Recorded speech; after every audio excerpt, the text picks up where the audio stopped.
I've put together a lot of frequently asked questions because this is the questions that most people ask me, and the questions I thought might cover a very broad way, for sake of time. So the first thing, how do I become a confident trader? That's a good question. To become a confident trader is to start getting the edge on the market, and you feel it. Let me tell you one thing. There's nothing more frustrated than winning a trade and you don't know how you've done it.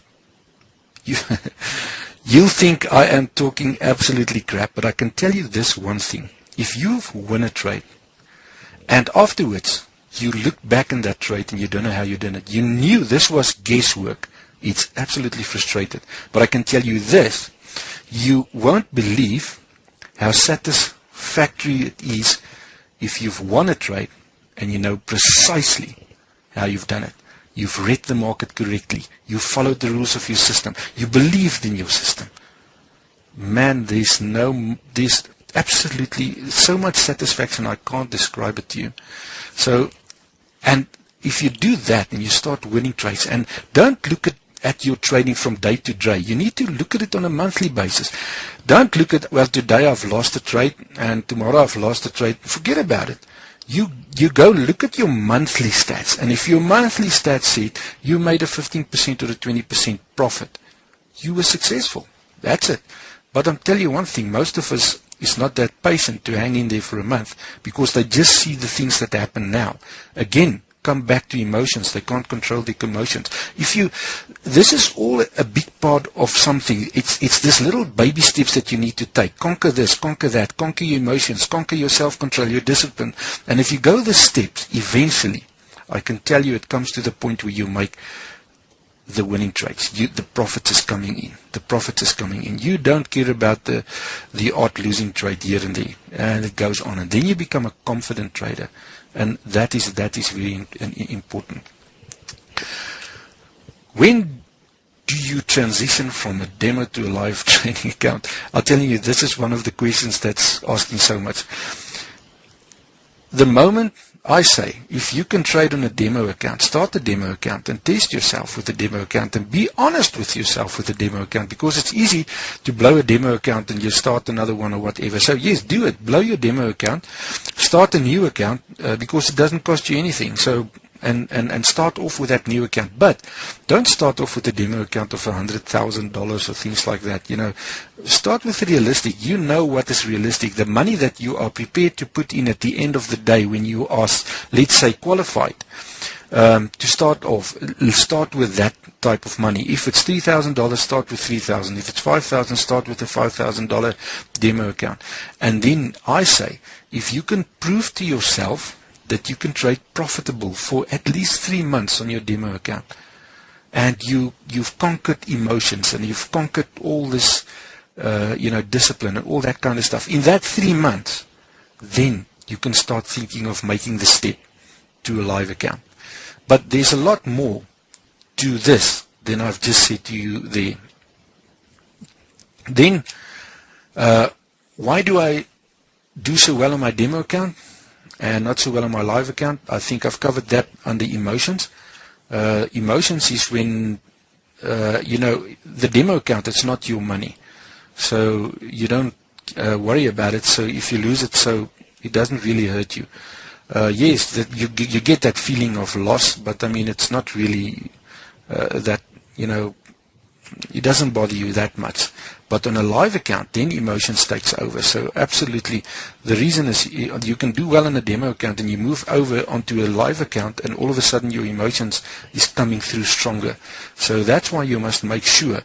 Then you start from the beginning to go onto your emotions and work on your emotions and conquer your emotions again. How do I minimize my risk? I think it was one of the questions which I got earlier on there. To minimize your risk is you must be able to monitor your trade and follow your rules. If your rules say that, listen, if I get to a certain point, then I draw a line there. I say if I get to that point, I immediately go to break even. Or if I go to that point, I immediately move my risk in with 5 pips or 10 pips. And again, I say 2% on each trade. You must be prepared to risk only not more than 2% of a trade on any trade of your account. So, and to work that out, I can also help you with showing you how to work that out. So you can say 2% of your account on a trade.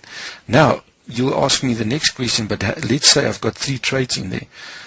My standard answer here is, I don't care how many trades you've got in there, as long as you don't risk an overall 5% of your account. The reason for this, if you only risk 2% of your account, you might think, but that is, you don't make much money if you only risk 2%.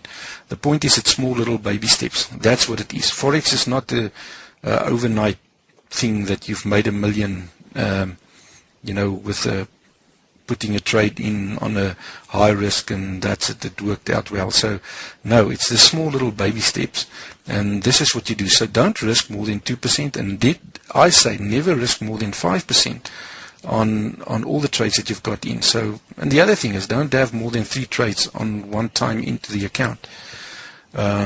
Do you trade during news announcements? No, news announcements has got a huge influence on trade. It can move the trade suddenly anywhere. So no, I especially go and look at the news announcements. And I've got a nice site there. I usually work on Daily FX, and I go to Daily FX on a Sunday evening, and I'll go to Daily FX, and Daily FX will give me all the news announcements for the next week. What I do there, I go to the filter, and I unclick the low and the medium trades. So I'm just interested in the high impact trades, and then I print that out, put it on my notice board, and I know from Monday to Friday. So before I put a trade in there, I'll go back there, check on that, and see if it's if there's news coming up on that specific currency, and if there's news coming up, I'll rather stay out of that trade. If I have a trade in, then I would immediately, just starting to pull my take profit or my stop loss closer, to if it goes against me, that my risk is not that much anymore. What are the effects of news releases? Well, some, like I believe the most, 90% of the high impact ones has got a huge influence on the market, and it can move it immediately up or downwards, totally against you or for you. So yes, you must be very careful for news announcements, but this is why I use this Daily FX to just print it out and put it on my notice board, and I've got it there. Now, time is catching us on us. So unfortunately, they say if you enjoy something and you're with a bunch of great people, time is flying by. So if you want to learn everything I know about trading Forex for free, this is the competition that I was talking about. As a way to say thank you, I will be inviting 3 people to join me in my private members area at the end of May. Just let me know what you learned from this webinar on my Facebook page. So you can go there to www.facebook.com and then /Forex Income Map, or on my website www.forexincommap.com /comments, and I will choose a few people to work with. Only those who make a post today, this is very important, that are on today's webinar will be considered. Remember these 2 points. Only those who make a post today that are on today's webinar will be considered for this special price that I have here in mind for you. So, it was really fun for me, and this was a sold-out webinar, or not a sold-out, but a fully booked webinar, because it was for free, and I am really privileged to have been your host, and I surely hope that you've learned something. I've learned when I started off in Forex, even if I use 1 hour and I've picked up one little gold nugget, that's it. That was worth it. That was absolutely worth it, and that could make a change in my life. So I want to ask you, though, I just want you to go onto the blog or even in the chat box here and say if you would want another webinar. You can go onto my Facebook page there, or onto the blog, onto the website, and just go to the comments there and say if you want another webinar, and what have you learned from this webinar. Remember that for the competition. What is it that you took out of this webinar, and was it worth it for you? And then if you want another webinar, please go and post it there. And the other thing is, I wanted to ask you is, if you are looking for a specific subject or topic that we should talk about, just go and post it there, because that's the only way that I can see what is the need out there and what is it that you want to hear from me. So this is it for this webinar. I get here a few questions coming through.